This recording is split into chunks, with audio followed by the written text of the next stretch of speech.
Magandang araw sa inyong lahat. Sa araw na ito, ating pag-aaralan ang kultura ng France, isang bansang kilala sa mayamang kasaysayan, sining, at tradisyon. Kasama sa ating pagtalakay ang mga pangunahing aspeto ng kanilang wika, relihiyon, lutuin, pananamit, sining, at mga pagdiriwang. Bibigyan din natin ng pansin ang isang klasikong maikling kwento mula sa France, ang Kwintas ni de Maupassant. Bago tayo magsimula, ano ang alam niyo tungkol sa France? Kilala po ang France sa Eiffel Tower at sa mga masasarap nilang pagkain tulad ng croissant. Ang France po ay kilala rin sa mga fashion trends at sikat na art galleries tulad ng Louvre. Tama. Ngayon, palalalimin natin ang inyong kaalaman sa France sa pamamagitan ng pagtalakay sa iba't ibang aspeto ng kanilang kultura. Ang pangunahing wika sa France ay ang French o Francais. Ito ay isa sa mga opisyal na wika ng European Union at sinasalita rin sa ibang mga bansa tulad ng Canada at ilang bahagi ng Africa. Ang wika ay isang mahalagang bahagi ng kanilang kultura dahil ipinapakita nito ang kanilang identidad at kasaysayan. Bakit po kaya mahalaga ang wika sa kultura ng France? Napakahalaga ng wika dahil ito ang paraan ng kanilang pagpapahayag ng damdamin, tradisyon at kasaysayan.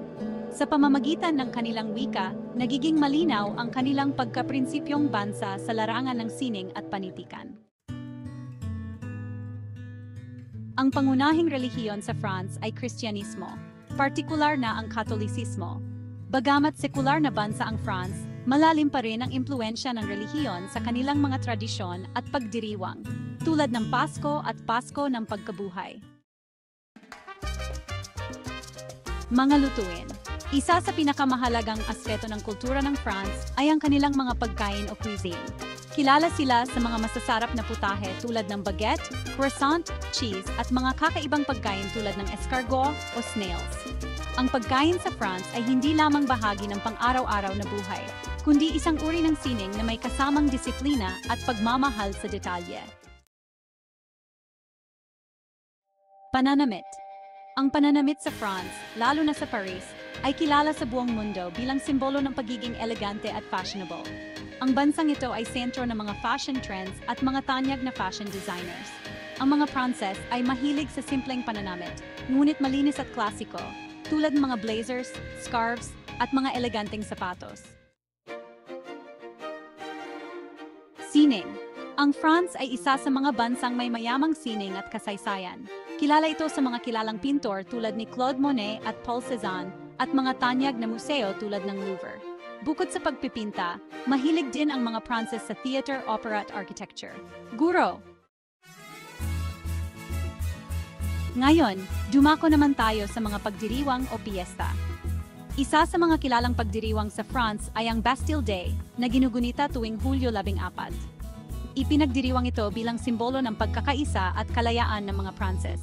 Mayroon ding mga carnival at wine harvest festivals sa iba't ibang rehiyon ng bansa.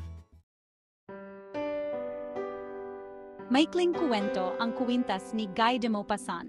Ngayon naman, para sa ating maikling kwento, magbabasa tayo ng isa sa mga tanyag na likha ng manunulat na si Guy de Maupassant, ang Kwintas o La Parure. Nagbabasa ng maikling bahagi ng kwento. Si Mathilde ay isang babaeng pangkaraniwan, ngunit may mataas na pangarap. Isang gabi, nakatanggap siya ng imbitasyon sa isang marangyang pagtitipon, ngunit wala siyang maisuot na alahas. Kaya, humiram siya ng kwintas mula sa isang kaibigan. Matapos ang gabi ng kasiyahan, natuklasan niyang nawala ang kwintas. Dahil dito, ipinasya nilang mag-asawa na bumili ng kaparehong kwintas, na labis na nagdulot sa kanila ng kahirapan. Pagkalipas ng maraming taon ng pagbabayad sa utang, natuklasan ni Mathilde na ang nawala niyang kwintas ay peke lamang. Ano ang natutunan niyo mula sa kwentong ito? Ang natutunan ko po ay ang kahalagahan ng pagiging kontento sa kung anong mayroon tayo at hindi tayo dapat maghangad ng sobra. Tama po. At dapat din tayong maging tapat sa ating mga kaibigan o sa ating sarili upang maiwasan ang mas malaking problema. Magaling! Ang kwentong ito ay sumasalamin sa mga halaga ng pagiging totoo sa sarili at sa iba, pati na rin sa mga kaugalian ng lipunan noong panahon ng France. Sa pagtatapos ng ating aralin, nakikita natin kung gaano kayaman ang kultura ng France mula sa wika at relihiyon hanggang sa sining at mga kwento tulad ng angkuwintas. Para sa inyong takdang aralin, nais kong gumawa kayo ng isang maikling sanaysay tungkol sa alinman sa mga aspeto ng kulturang Pranses na tinalakay natin ngayon. Maraming salamat at magkita-kita tayo sa susunod na klase. Mga mag-aaral, maraming salamat po, Guro.